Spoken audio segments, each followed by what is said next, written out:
They say destiny is shaped by choices, but for Chloe Summers, it was a single letter that carved her path into the untamed West. The stagecoach door swung open onto a land of dust and promise, and a secret too big for her to fathom. Instead of a husband's welcoming arms, she met 7 pairs of anxious eyes and a silent homestead teetering on the edge of despair. What do you do when the life you imagined turns out to be a mirage? You saddle up, fight for hope, and dare to love. This is Chloe's story, where heartbreak sparks courage and family is forged by the fires of devotion. Chloe Summers arrived in the Montana Territory on a chilly afternoon in mid-September of 1885. She carried all her earthly possessions in a single trunk: a lace-trimmed wedding dress, a worn Bible, passed down from her grandmother, and a heart brimming with hope. After 3 long weeks on the trail from Philadelphia, she imagined she would finally see her betrothed, Robert Bob Miles, at the stagecoach stop. The letter he had sent months ago promised marriage, a steady life on his ranch, and a chance to escape the orphaned existence she had known back east. The stagecoach rattled to a stop in a swirl of dirt. Chloe glanced down at her gloves, stiff with dust. The driver, Frank Barton, hopped down from his perch and politely offered his hand to help her step onto the parched ground. She shielded her eyes from the sun, scanning the small collection of wooden buildings that made up the main street of Highfield, Montana. A smithy's anvil rang in the distance. Someone hammered nails into new siding at the Mercantile. But there was no sign of a man holding a bouquet of wildflowers, no warm grin or tip of a hat in greeting. Instead, she glimpsed 7 solemn children standing in a row, ranging from a toddler, no more than 3, to a lean teenage boy of perhaps 15. Their clothing looked well-worn, and each face spoke of a different mixture of anxiety, curiosity, and loneliness. Confused, Chloe set her trunk on the ground and cleared her throat. "Hello," she ventured, her voice trembling slightly. "I'm Chloe Summers. I'm looking for Robert Miles." The eldest boy, whose eyes were the color of dark whiskey, stepped forward. He swallowed hard and tipped a battered hat in greeting. "Name's James," he said. "James Miles. Pa ain't here no more." He glanced at his siblings, exhaling a shaky breath. "He passed about a month ago." Chloe felt the world tilt. Bob was gone. She took a moment to steady herself, her heartbeat thundering in her ears. Bob Miles had asked her to come halfway across the country to marry him. He had told her about his ranch, about a bright future. Now all that stood before her were the anxious eyes of 7 children who had lost their father. 1,000 questions fought for space in her mind. How had he died? Why hadn't anyone written to her again? And what now? The littlest child, a girl with pigtails, stepped forward and clutched Chloe's skirts. Her big round eyes shimmered with tears.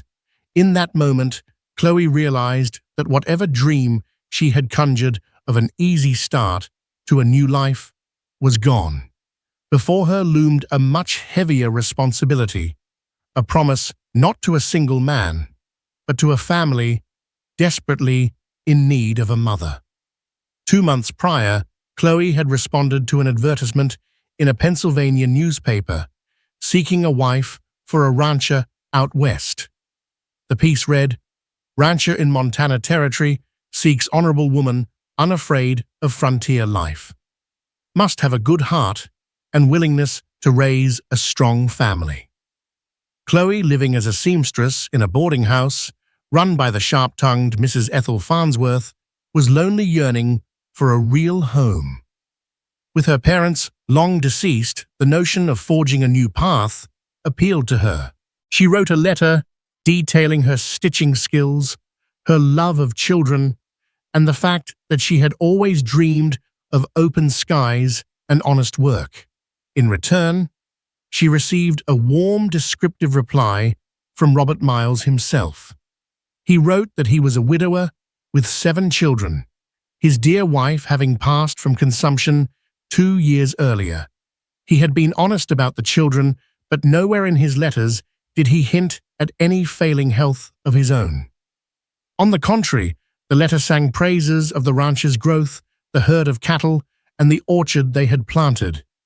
He enclosed a tin-type photograph of himself and the children, a proud father, with broad shoulders and a gentle smile. The children looking a bit shy, but content. Chloe wrote back to accept his proposal. The plan was simple. She'd arrive, they'd marry within a week, and she would assume the role of wife, mother, and homemaker. She envisioned a life of measured contentment, a chance to raise a family, to grow along with them, and to fill the emptiness that had hovered in her heart since her own childhood.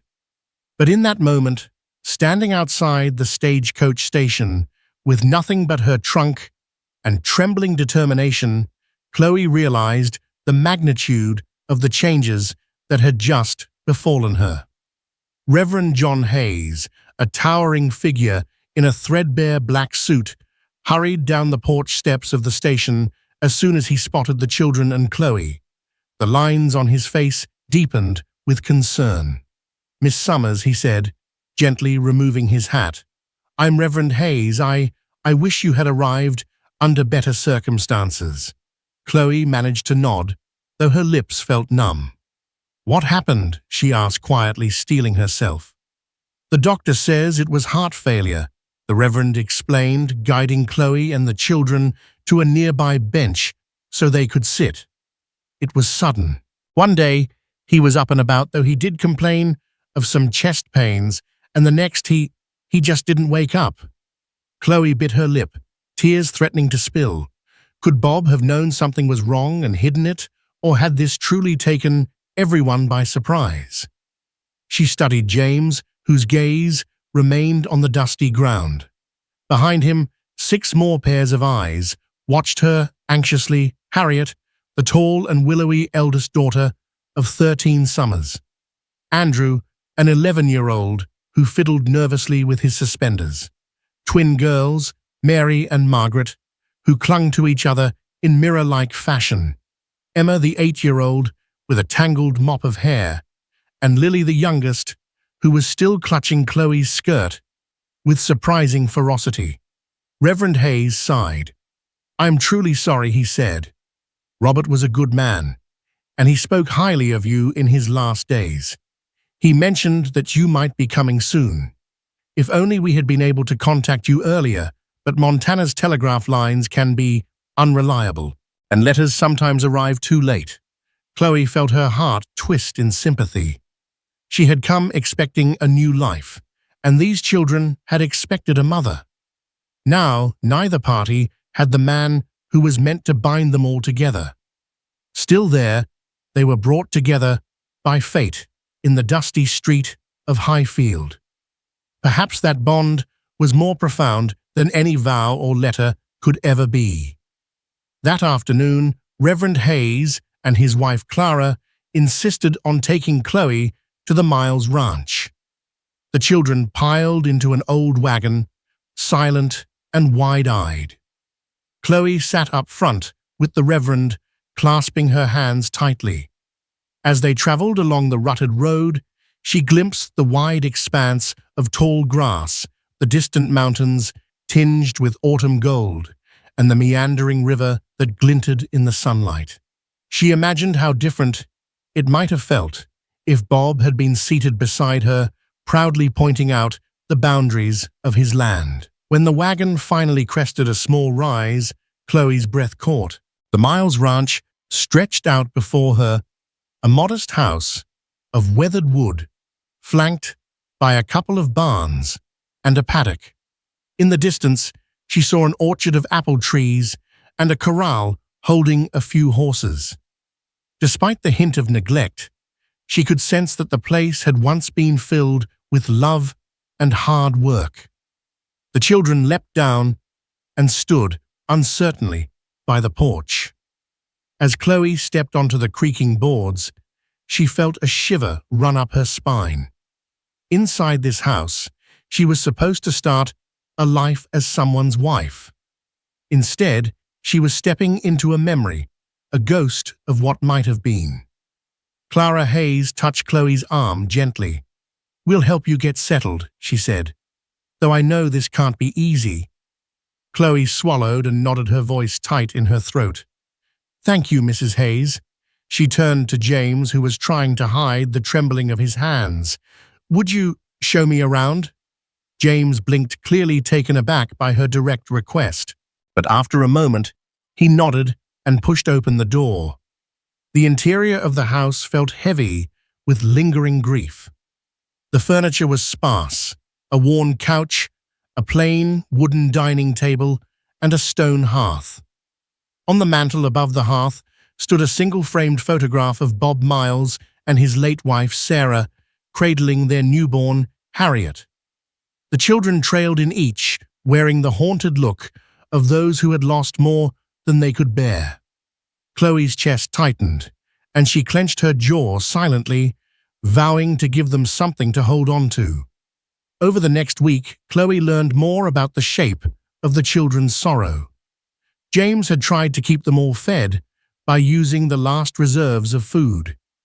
Harriet washed clothes and attempted with her limited culinary skills to cook daily meals. The younger ones roamed the ranch, half feral in their grief, uncertain of what to do without adult guidance.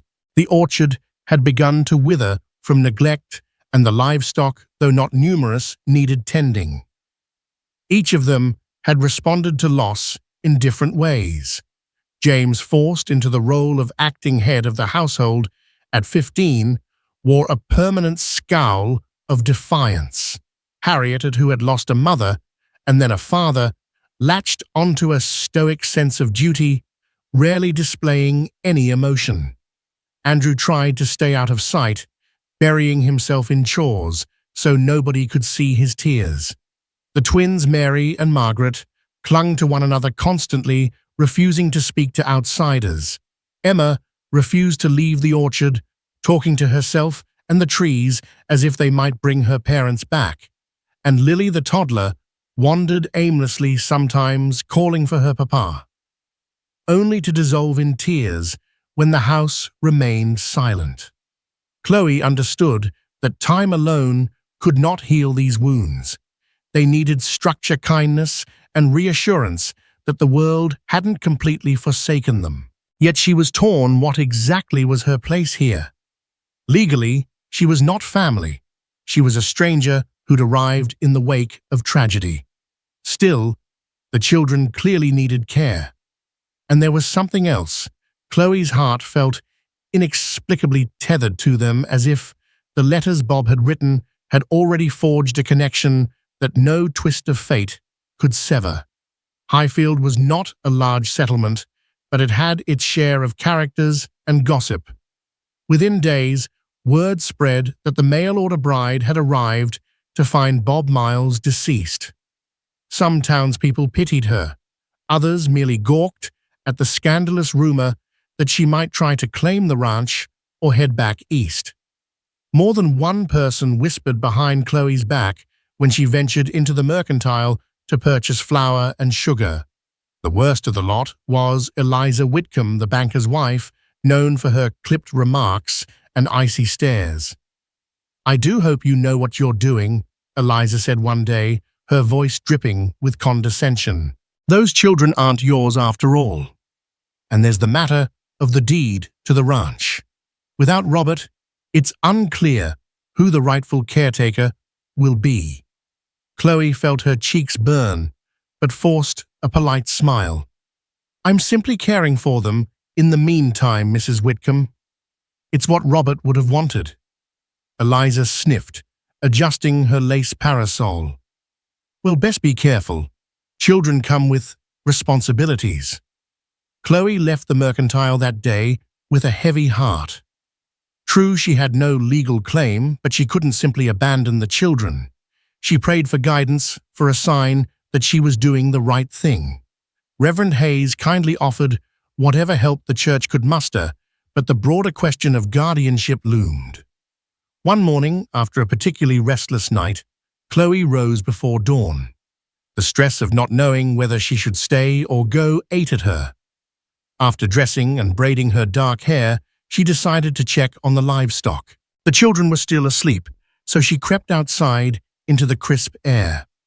Inside the barn, the smell of hay and horses eased her nerves somewhat, reminding her that even in tragedy, life carried on.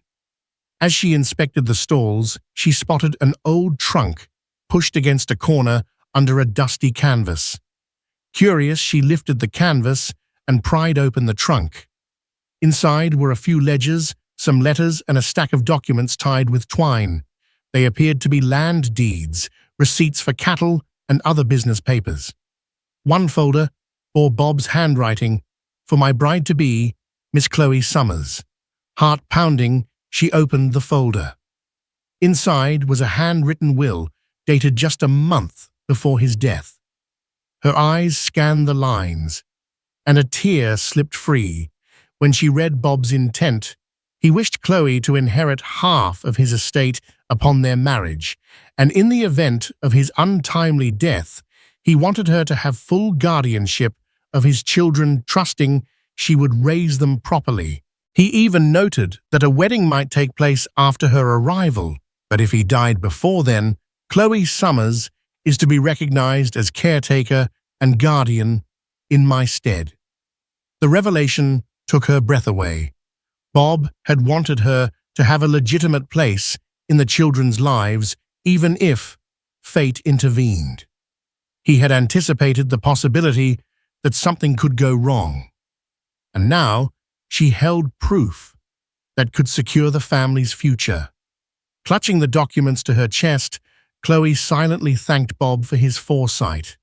She didn't know how the local authorities would react. Mail-order marriage was unconventional enough, but she felt a renewed sense of purpose. That afternoon, Chloe gathered the children in the small parlor, the midday sun illuminating a swirl of dust motes.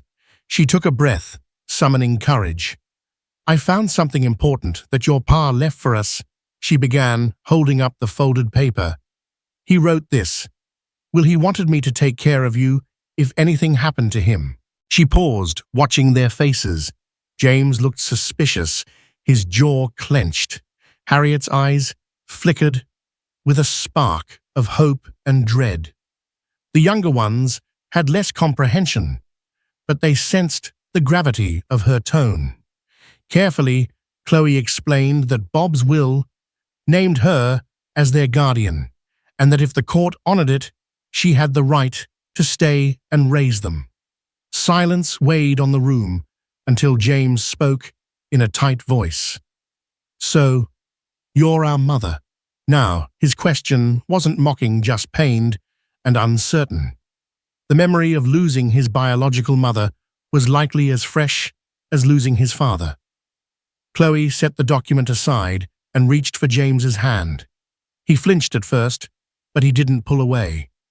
"I know I can never replace your ma," she said softly. "And I know I didn't get the chance to marry your pa.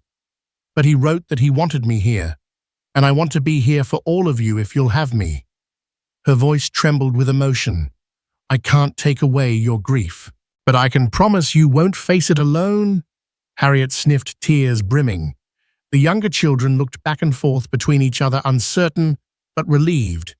Finally, James nodded, though he kept his gaze on the floor.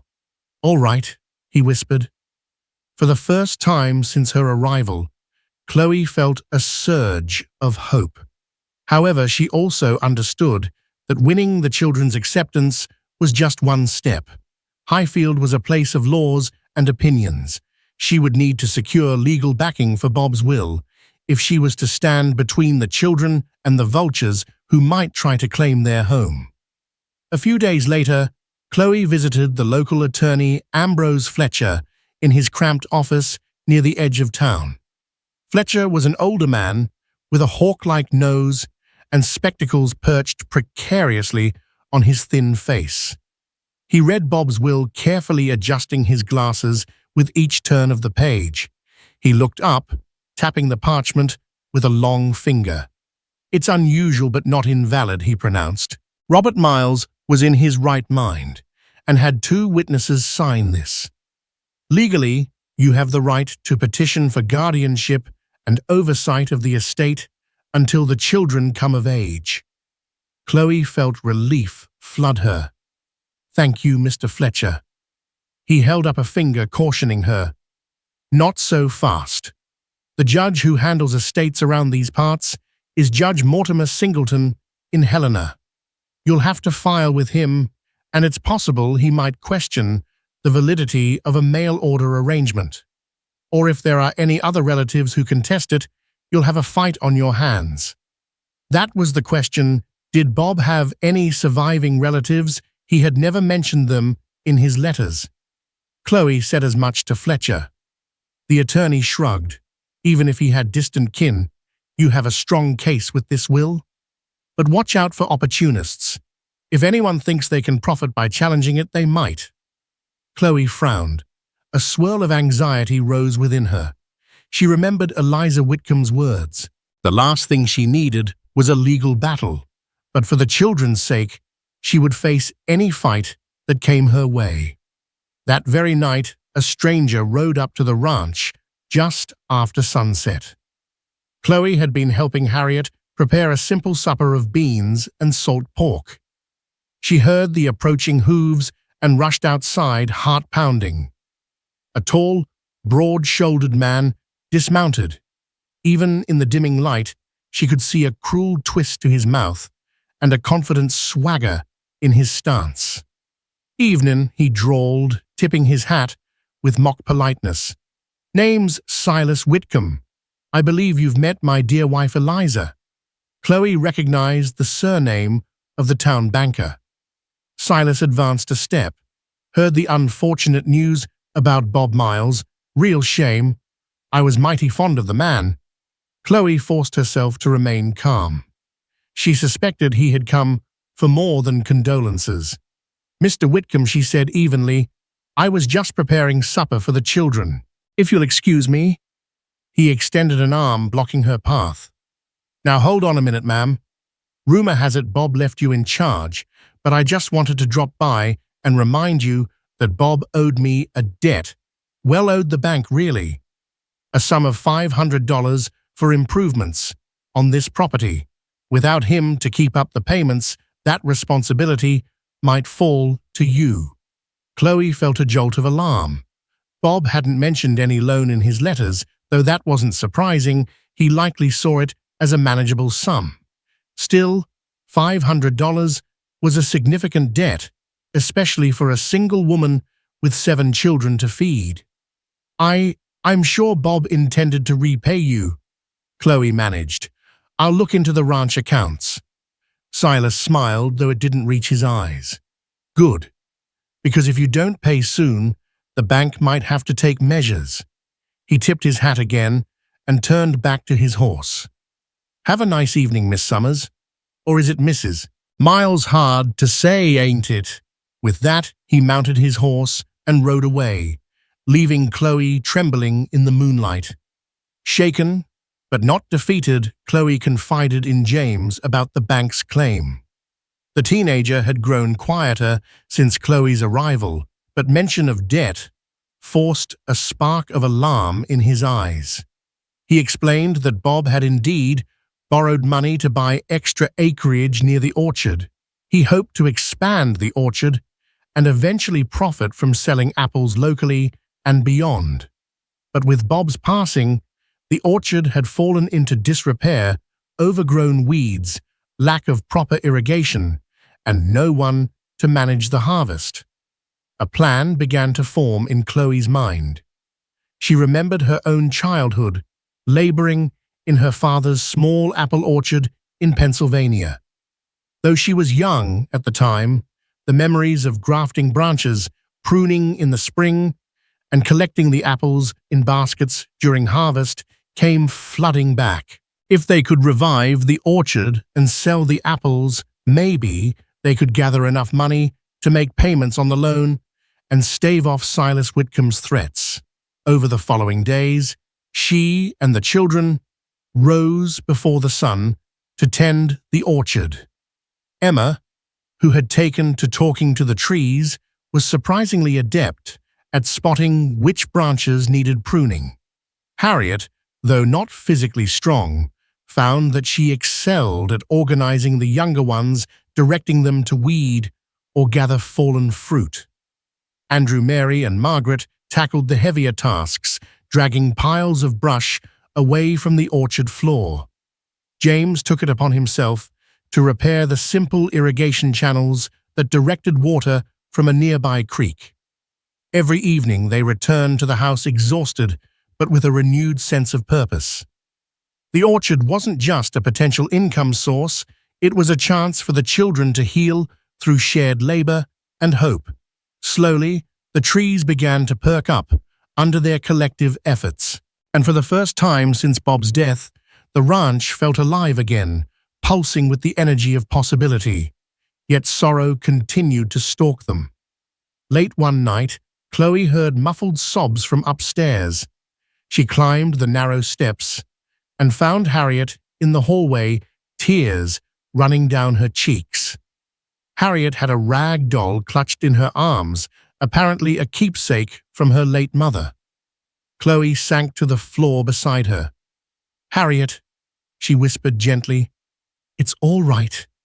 You can tell me." Harriet sniffed, trying to compose herself. "I miss them both so much," she confessed, her voice catching. "Ma was always so gentle, humming lullabies when she sewed. Pa used to take me riding. He wanted me to be as skilled as any boy with horses."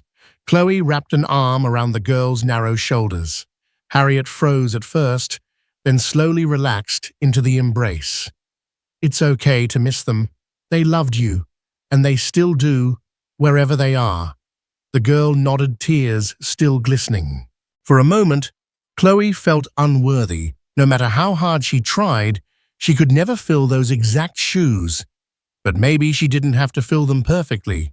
She just needed to be there, present and willing to listen. After a while, Harriet pulled away, wiping her face. "Thank you, Miss Summers," she whispered. "Call me Chloe," she replied, her voice warm. That night, Chloe lay awake, gazing at the ceiling in the dark, pondering the delicate line she walked between being a stranger and a mother figure. She resolved that she might never replace Sarah Miles, but she could offer the best of her own heart. That resolve would have to be strong enough to see them through.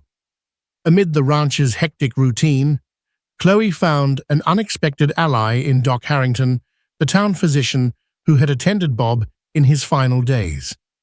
Harrington was a middle-aged man with salt and pepper hair, quick with a reassuring smile or a gentle word. He regularly checked on the children's health and offered fatherly support to James, helping him navigate chores and ranch duties. One brisk afternoon, after finishing his examination of Mary's ankle sprain, Doc Harrington lingered on the porch with Chloe. They watched the children chase each other around the yard, Lily squealing in delight as Harriet spun her in circles. The orchard stood behind them, rows of trees, beginning to show signs of a modest harvest. "You've done wonders here," Doc said, removing his hat and smoothing his hair. "The children look happier." Chloe smiled softly. "They're the ones doing the work. I just remind them to keep going." Doc nodded. "Don't sell yourself short. I knew Bob. He was a man of big dreams. You're making one of those dreams come true in your own way." A comfortable silence followed, broken only by the children's laughter. Chloe glanced at Doc and felt a faint flutter in her chest, a reminder that although she had come for Bob, life had handed her something different. She quickly looked away, scolding herself for such thoughts. She hadn't come to the frontier to find romance again. She had come to fulfill a promise.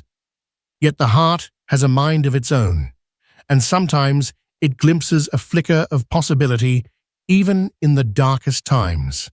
Their orchard project soon ran into trouble. One cloudy afternoon, James sprinted to the house breathless. "Chloe," he cried. "Come quick, someone sabotaged the irrigation channels." Chloe and the children hurried out to see the damage. The channels James had carefully dug were filled with debris, rocks, broken planks, and tangled weeds shoved in by unknown hands. Without the channels functioning, the trees wouldn't get water. A wave of frustration and fear washed over Chloe. Who would stoop to sabotage the orchard? Fearing the worst, she surveyed the surroundings and discovered footprints near the creek. James recognized the brand on a half-buried plank as belonging to Whitcomb's bank shipments. The implication was clear. Silas Whitcomb, underhanded as he was, might be orchestrating this to force them into defaulting on Bob's loan. The children, though frightened, were determined to fight back. Andrew clenched his fists. "We can clear this out," he insisted. "We'll just keep fixing anything they break." Chloe's voice trembled with anger, but she tried to keep calm for their sake. "Yes, we'll fix it, but we must be cautious. We can't prove Whitcomb did this, but we can't let him stop us either." They spent hours hauling debris out of the channels, finally freeing the water's flow. By dusk, their clothes were soaked and muddy, yet a fierce pride burned in their eyes. They weren't giving up, no matter what obstacles arose. The next day, a handful of townsfolk appeared at the ranch, offering assistance. Word had spread of the sabotage, and while many feared the Whitcombs' influence, a few wanted to help. Among them were Susan Thorne, the local schoolteacher, and her husband Miles Thorne, a blacksmith known for his skill and quiet generosity. They brought tools, extra hands, and the kind of encouragement that made Chloe realize not everyone in Highfield was out to hinder them. With their help, the orchard's irrigation system was fortified. Susan Thorne even suggested that Harriet and Andrew attend her small schoolhouse part-time so they could keep up with their studies. At first, Harriet balked, insisting she had too many chores, but Chloe persuaded her that their parents would want them to learn to grow in knowledge and skill. Harriet reluctantly agreed. Later, as the children were busy with the orchard, Chloe spoke quietly with Susan near the barn. "I can't thank you enough," Chloe said. "You've come at just the right moment." Susan smiled. "I've known these children since they were small, and I admired Bob. He had a good heart. If there's any way to honor him, it's by helping you keep this ranch running." It was the first time Chloe felt truly embraced by the community, no longer just the mail-order bride, but a woman with a mission, forging connections that transcended gossip or suspicion. For the first time since her arrival, she believed that she and the children might really stand a chance against any foe. Still, the financial burden weighed heavily on Chloe. The orchard's harvest wouldn't come for months yet, and the bank's demands loomed large. Determined to find a way to raise money quickly, she pored over Bob's ledgers and discovered a potential solution: cattle. Bob had a modest herd of longhorns, about 30 strong, grazing in the open pasture. Most were young, but a few were mature enough to sell. If she could manage to drive them to the cattle market in Helena, she might get enough money to make the overdue loan payment. The problem was that she'd never driven cattle in her life, and James was still just a boy, experienced enough on horseback, but untested in managing an entire herd over many miles. Chloe's only other option was to beg Silas Whitcomb for an extension, but she doubted he would show mercy. Her instincts told her that the man wanted to claim the ranch for himself. Selling a few head of cattle would buy them time enough to see the orchard's harvest come to fruition. But it meant braving a cattle drive with only the help of James, Harriet, and any friend they could muster.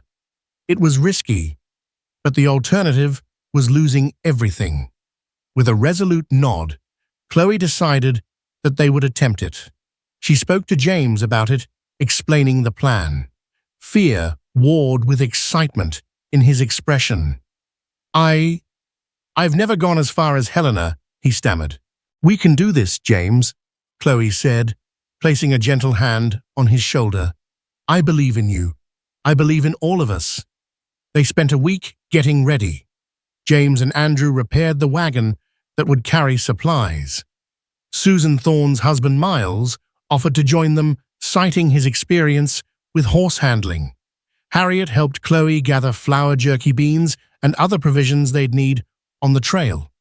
Little Lily clung to Chloe's skirts, frightened by the idea that they might leave her behind. On the eve of their departure, they gathered around the table for a final meal at the ranch. The feeling was strangely solemn, as if they were setting off on a grand quest. Chloe looked at each child in turn. While we're gone, Harriet will stay behind with Mrs. Hayes to look after the younger ones who aren't old enough for the drive. James, Andrew, and I will take the herd with Mr. Thorne. James's brow furrowed. But Harriet, she can ride too. Why can't she come? Chloe smiled gently. Because we need someone we trust to keep an eye on things here. And the little ones need to see a familiar face. Harriet can do that better than anyone. Harriet nodded, though disappointment flickered across her expression. Just be careful out there. We will, Chloe promised, meeting her gaze.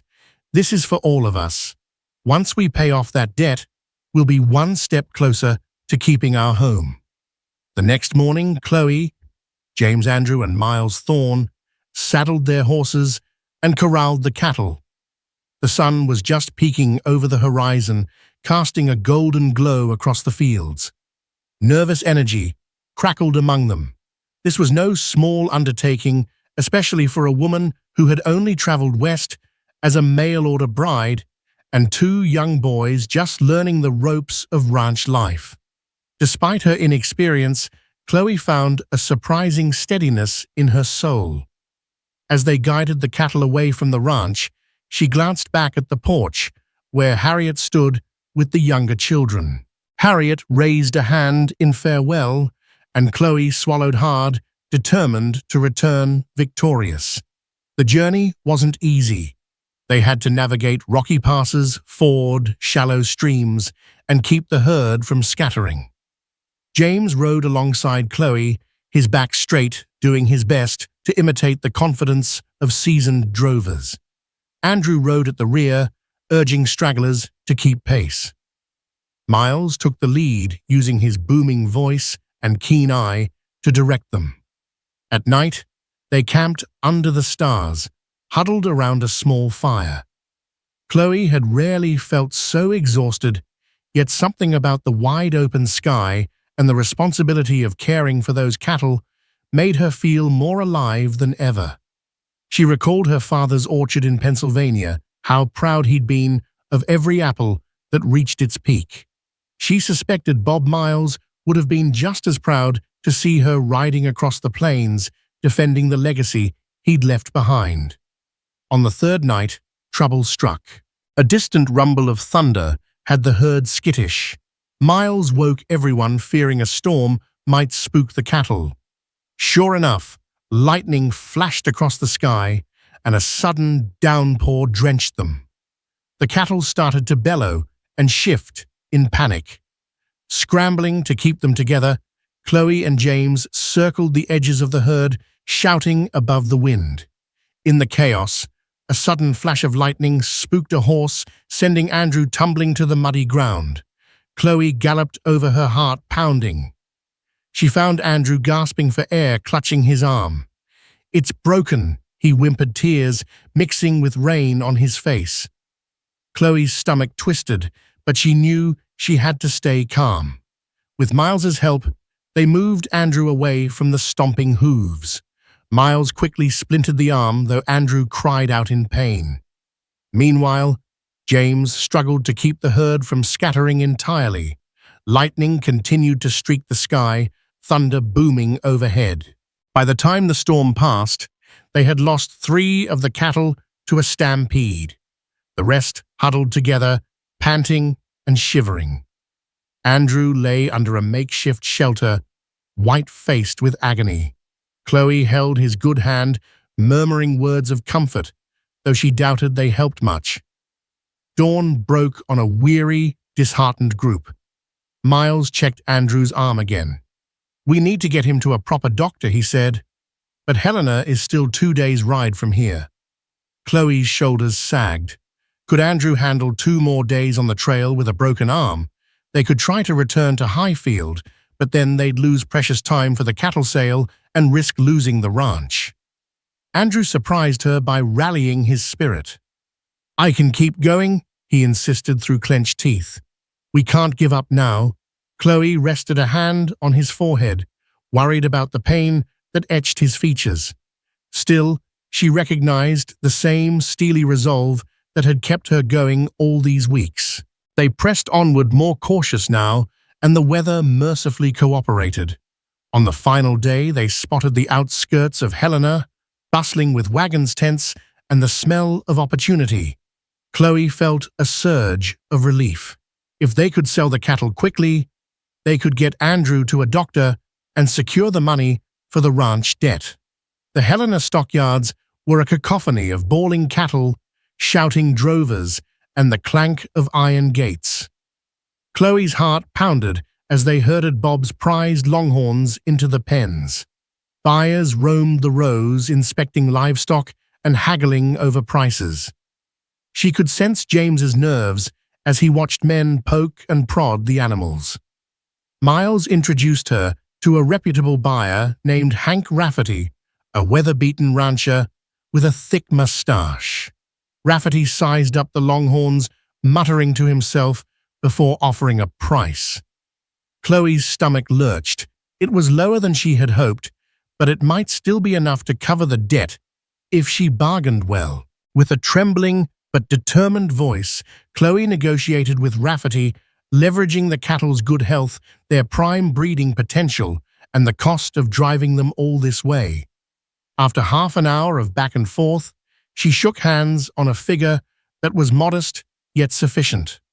James exhaled relief, shining in his eyes. Chloe handed the cattle over, collecting the money in the form of banknotes and a bank draft. The sense of triumph was almost overwhelming. She turned and gave James a tight hug, surprising him. "We did it," she whispered, tears prickling her eyes. They had overcome the sabotage, the storm, and the broken arm. None of it had broken their spirit. With the sale complete, Miles escorted Andrew to the nearest doctor's office. The doctor set the boy's arm properly, giving him a sling and strict instructions to rest for several weeks. Andrew, though still pale, managed a grin through the pain. "We're going to save the ranch," he whispered, pride flickering in his gaze. Chloe patted his shoulder gently. "Yes, we are." She and Miles then visited the local bank to deposit the funds, securely obtaining a bank draft payable to the Highfield branch. She felt a strange satisfaction in knowing she could look Silas Whitcomb in the eye and hand him the payment. The ranch was no longer at immediate risk. That night they stayed at a modest boarding house. Chloe couldn't sleep for the excitement flooding her veins. Every time she closed her eyes, she saw the children's faces, imagined their relief when she returned with the means to keep their home. The journey back to Highfield was mercifully free of storms or calamity. Andrew's arm began to mend, though he still winced if they hit a rut too hard. When they finally reached the ranch, Harriet and the others ran out to greet them. Lily practically leapt into Chloe's arms, squealing in delight. Harriet stared at them, all relief and gratitude plain on her face. Chloe handed Harriet the bank draft, carefully folded in an envelope. "We have enough to cover Bob's debt," Chloe announced, a tremor of joy in her voice. The children cheered, and Harriet burst into tears of relief, hugging both Chloe and James. That night they celebrated in a humble way, sharing a hearty stew Chloe prepared, then sitting by the fireplace where James regaled the younger ones with exaggerated tales of the cattle drive's adventures. The atmosphere felt lighter, as though the ranch itself exhaled the tension that had weighed it down. The next day, Chloe rode into Highfield with James by her side, bank draft in hand. She refused to let the threat of Silas Whitcomb loom over them any longer. Inside the bank, Silas sat behind a large oak desk, reading papers through a pair of gold-rimmed spectacles. He raised an eyebrow as they entered. "Miss Summers," he said coolly, "how can I help you?" Chloe stepped forward, chin high. "I'm here to settle the late Robert Miles's debt in full." She pulled out the bank draft and placed it on the desk. "This should cover principal and interest." A flicker of surprise crossed Whitcomb's face. He examined the draft, then glanced at James, who met his gaze unflinchingly. "Well," Silas said slowly, "it appears your finances are in order." He stood, dusting off his vest. "Congratulations, the ranch is clear of debt." He reached for a quill to sign the ledger, though Chloe noted a tightening in his jaw.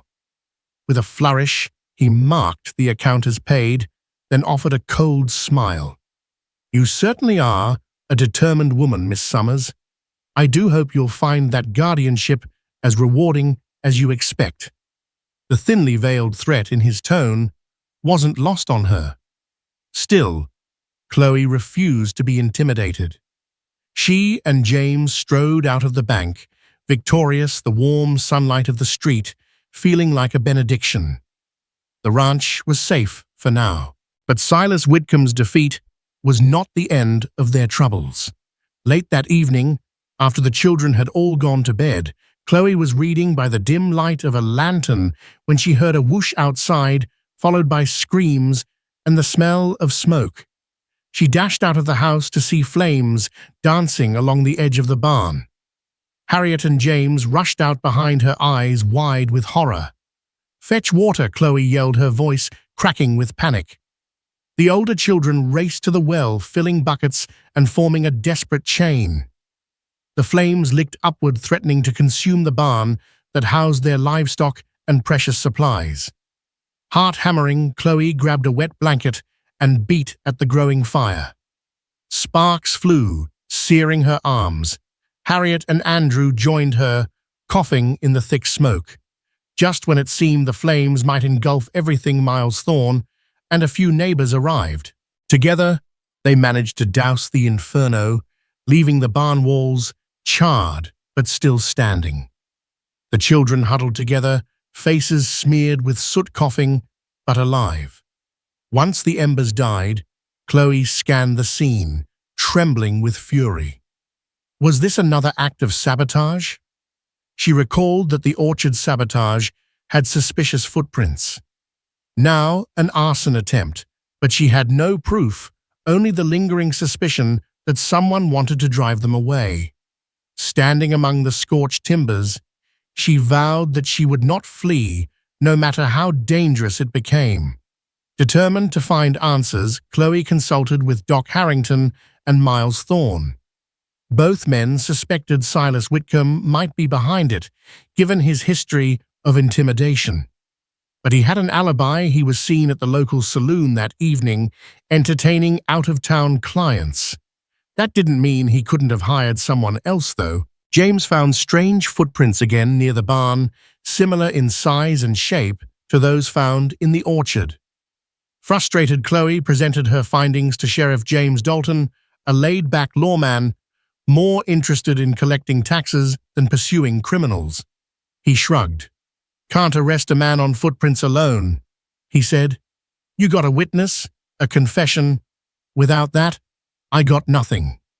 Desperate, Chloe tried to raise the matter at a town meeting, but many folks were reluctant to challenge the Whitcombs' influence.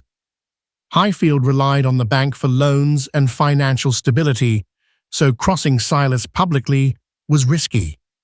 Chloe felt as though she were battling a powerful beast with an invisible shield. In the midst of it all, the orchard continued to flourish under the children's careful attention. Apples began to appear on the branches, bright spheres of hope against the green leaves. If they could survive a little longer, the harvest might yield enough profit to keep them secure. Still, Chloe knew that with every success, they became more of a target for those who wanted the land. She was living on a frontier, not just of wilderness, but of human greed. A stroke of luck or providence arrived when a frightened young man named Billy Cooper came knocking on the ranch door at twilight. He was trembling, hair plastered to his forehead from nervous sweat. Chloe invited him in, offering a glass of water. "I ain't proud of what I'd done," Billy stammered, unable to meet her gaze. "But Mr. Whitcomb paid me to sabotage your orchard. Then he told me to set the barn on fire, said he'd make it worth my while if I kept you from paying the debt." Chloe's heart thundered in her ears. She gently placed a hand on Billy's arm. "Why are you telling me this now?" Tears sprang to Billy's eyes. "Because I can't sleep at night. I got a kid of my own on the way. I don't want to live with that kind of guilt." He hesitated. "I'll tell the sheriff. I'll testify. But Whitcomb's a powerful man. I'm scared." At that moment, Chloe felt a surge of fierce gratitude for Billy's conscience. "I understand," she said softly, "but I promise we'll do everything we can to protect you." They quickly devised a plan. Billy would go to Sheriff Dalton the next morning with his confession, and Chloe would stand alongside him, pressing charges against Silas Whitcomb for arson and attempted sabotage. It was a long shot. Whitcomb had money lawyers and connections. But Billy's testimony might be the key to finally securing justice. The next morning, Chloe, Billy, and James walked into the sheriff's office. Billy haltingly confessed everything from how Silas approached him to the payments he received and the instructions he was given. Sheriff Dalton's eyes grew wide. "That's a serious accusation," he muttered, scratching his stubbly chin. "I'll have to arrest him on suspicion at least." Together they marched to the bank. Silas Whitcomb sat behind his desk, wearing a self-satisfied smirk that evaporated the moment the sheriff announced he was under arrest. "This is outrageous," Whitcomb snarled, leaping to his feet. "You have no proof." Billy stepped forward, voice trembling but resolute. "I am the proof. You paid me to sabotage the orchard and set fire to the barn." He pulled a crumpled piece of paper from his pocket, a receipt showing money received from Whitcomb's personal account. Silas's face paled. Enraged, he lunged at Billy, but the sheriff and James restrained him. The town onlookers stood agape as Silas was handcuffed and led away. While it was not a conviction yet, the tangible evidence and witness testimony had turned the tide. Chloe clutched James's arm, relief and shock coursing through her. Justice felt possible at last. In the weeks that followed, the orchard transformed into a vibrant canopy of green leaves and ripening apples. News of Silas Whitcomb's arrest echoed through Highfield, and many breathed a sigh of relief now that his reign of intimidation appeared to be ending. The children's laughter filled the ranch as they raced to see whose tree produced the reddest apple. Lily giggled as she toddled between the rows, her sticky hands leaving tiny fingerprints on the fruit. Chloe found herself filled with gratitude for the orchard's bounty, for Billy Cooper's conscience, for the unwavering support of Miles Thorne and Doc Harrington, for Harriet's quiet strength, and for James's emerging leadership. The children started calling her Ma, a word that sent a flood of warmth through her every time she heard it.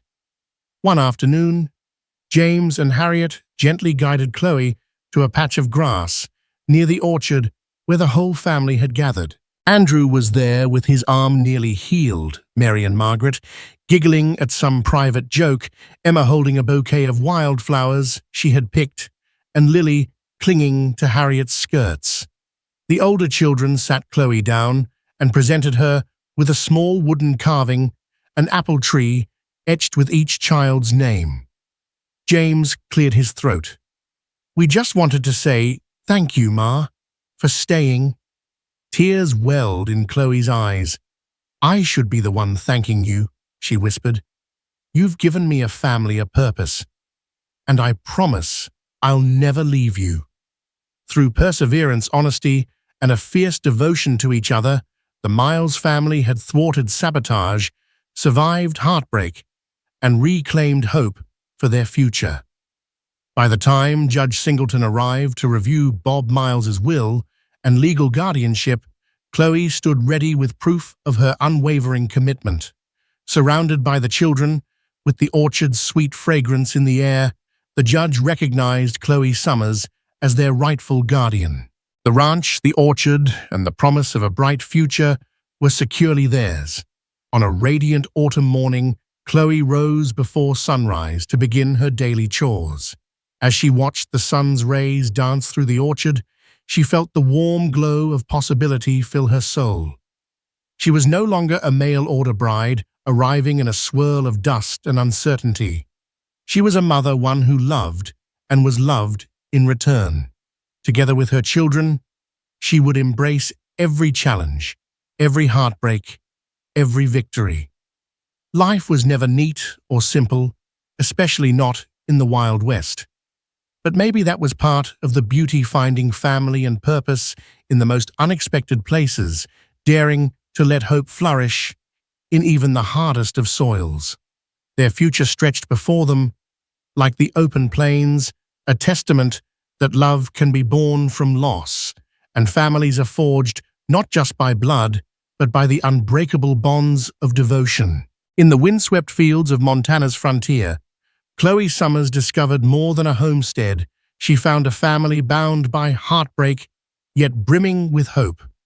Through sabotage, scorn, and the fires of adversity, she emerged not just as a guardian, but as a mother whose heart was big enough to hold 7 children and the memory of the man who brought her west. Their orchard now stands in glorious bloom, proof that new life can thrive even after the harshest of storms. If this story has stirred your spirit, remember that courage, resilience, and love can conquer the darkest of days. So, dear friends, if you believe in the power of hope, please like this video, share it with your loved ones, and subscribe to our channel. Your support keeps these stories of passion and perseverance alive and reminds us all that every ending can be a new beginning.